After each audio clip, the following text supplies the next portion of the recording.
Let's hire some girls. The only reason we have it is because you keep saying no.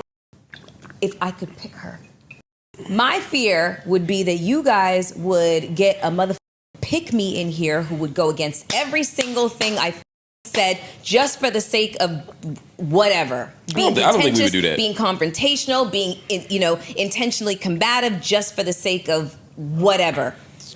Who's the ideal woman sitting here with you? Just give an example, not an actual example of somebody. Like personality-wise, like a Keke Palmer personality-ish would be more pleasant for you? Lauren LaRosa-esque? She don't even know no girls. Look, she don't know no girls. Okay. She can't name them. I know exactly who they are. Give me a second. Let me marinate on that. What's good, Elevators? It's your boy Elevation here with another episode of the JBP Elevated, where we speak on the Joe Budden podcast and all of his co-hosts on and off the pod. I ain't even mad at this new Melyssa. She's letting her thoughts be known. I may not think she's the best podcaster in the world, but that doesn't mean I can't appreciate her willingness to change, to progress, because that's what she's doing right in front of our eyes. I don't want any female that y'all name up here. Bridget, Kelly, yeah, she can come up here, but I know Joe's not bringing her back to the network, so we're good in that department. Mandy has a better shot at coming back to the JVP than Bridget does, but anyway, I love that Joe's giving her the illusion of a choice. Like, the only reason they're not up here is because of you. It may have been initially, but we're far past that stage. I'm trying to become a real network, and I'm trying to set up different iterations of the show. So this was our first trial run. Every other female that has been up here while Mel has been here has been a literal guest. Ash is clearly in the running to joining the pod. And I saw that she has a pod, and shout out to Danny. I saw his video earlier talking about they had a 6-figure deal. So I had to look at their page. I was like, man, for real? Damn, what are they doing out here? The only reason I know of their pod is because of Joe. So I went to her page, and the views that I saw on that page really makes me want to start putting every episode of the JVP Elevated on Spotify or some type of audio format. If they can get 6 figures for the views that they do on YouTube, I have to start putting audio format out. That Danny's right. We need to start looking into that. They're finagling all these corporations. I'm sorry. I'm sorry. I got to show me the analytics behind that. But I wouldn't be mad at a Bridget Kelly coming on the show. I wouldn't be mad at a Lauren LaRosa. We know none of them are coming up here, but we do have notable figures that could. We have a Ash nominated as a possible co-host. We have a Mona nominated as a possible co-host. I'm sure there's other females that have come on the show before that Joe wouldn't mind bringing to the network. But Melyssa and Ash bounced off well. And notice I'm saying one Ash, because the other Ash, she might as well have been non-existent. I don't need to say any more than what's already been said about her in the Patreon comments. Danny kind of got on her too. Yeah, it was bad. Another thing that we need to pay attention to, why is everybody so high? And I don't want to say and drunk. I'm just going to stick to high. Why does everybody feel that they can come do their interviews or guest appearances high? What's up with that? Or at least a noticeable high, because I'm high every video I make, but I'm not that noticeably high. That's crazy, especially if you're going to be doing visuals to where we could clearly see you are inebriated in some way, shape, or form. I hope Joe isn't trying to bring the podcast over here, because then I'm going to have a bunch of questions. Or Joe is just outright trying to buy shows so he could show that he is a network at this point. I'm going to keep my eye on that one, because 6 figures, how? Somebody tell me how. But I really wouldn't mind Mona and Mel being on the show, because I already have it in my head. Mel, when you put Mel's name in something, that video or that post that you put on social media, it's going to do numbers. It's something about Melyssa Ford's name. She has cachet. She doesn't know how to cash in on herself, but it's there. It exists. Once she figures out how to tap into that, or she needs to go look at Corinne. Shout out to Danny once again. She is an op to you, but if you paid attention to how she moved on the camera, you would get way, way, way further. Because it was funny to me that you brought up you get to make the decision in a threesome, but you won't speak on that experience in your own life. And it sounds crazy. Why do you want to hear that about Mel? Because that would catapult Mel through the roof. Show him that, yes, you're not just eye candy. Because she's trying to show us she's an intellect. You could be a sexy intellect, Melyssa, except you're trying to denigrate the sexy part of you. You're trying to show it off physically, but you don't want it to have anything to do with your personality. If you would open up in that regard, oh my God, you would go through the roof. Because you're trying to serious out. Everything you speak about or everything that you bring up is, woe is me. I could be a victim in this. But she know her sexual proclivities wouldn't allow her to be any part of that victim role.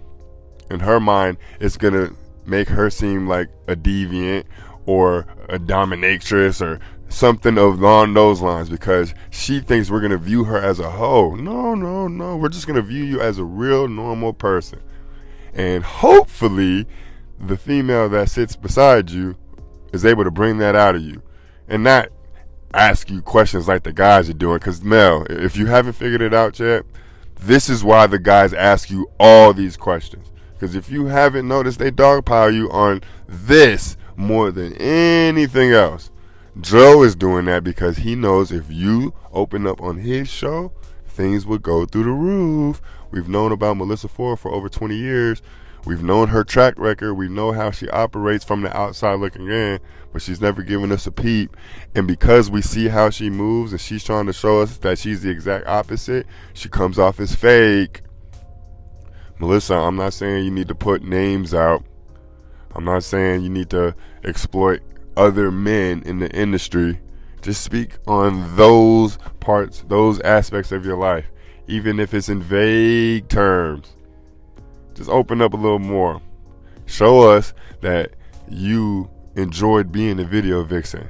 And it's clear that you do, because you're upset at how you're portrayed as a video vixen, but you're also upset when you don't get the quote-unquote respect you feel that the video vixen deserves. It's a catch-22. But because everyone sees through that shit and that's what you're still known. Notice how we don't speak on Melyssa Ford's cooking show or Hollywood Unlocked, anything that she did with Jason Lee, or any other venture, because she said she was on Access Granted or Hollywood Access or one of these shows. She was on networks, according to her. Notice how we don't speak on any of that shit. And it's not just the guys. She doesn't speak on any of that shit. So forgive me for constantly bringing up the video vixen life, but we still don't know a goddamn thing about you, Melyssa Ford. And for whatever reason, your name still holds heavy weight. People still want to know who Melyssa Ford is. Just open up, because you're not even doing that on Hot and Bothered. Or, I take that back, you did do it on Hot and Bothered with that cat lady episode. So maybe you're holding it off and you're saving it for your own shit. I don't know. But this is why the guys dogpile you in that manner. If Mona came on here, her fat ass would say what she was doing. She already did. She's already done it. And that's how you could quote unquote be one of the guys. And Joe used to do that shit all the time. He used to speak on his personal life. But now, because the current iteration of people won't do it, he stopped. And the pod is suffering as a result. And unfortunately, Melyssa, you're the person that would open all of this up for everyone else. All of this up. Because none of the guys are going to do it, because they all are feeling you in one way or another. So their insecurity is going to show. We're not going to give you too much information. Or on the flip side of that, we're all in relationships. So we can't even go into that personal side of us anymore as a result of that. But you're single.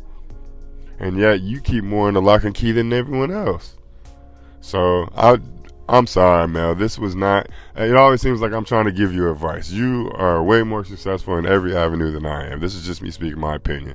I just think because it's clear as day you want to stay at the JVP because you know what the finance side of that is and everything else that can come as a result of remaining on the JVP because you're seeing what it's doing to Mark.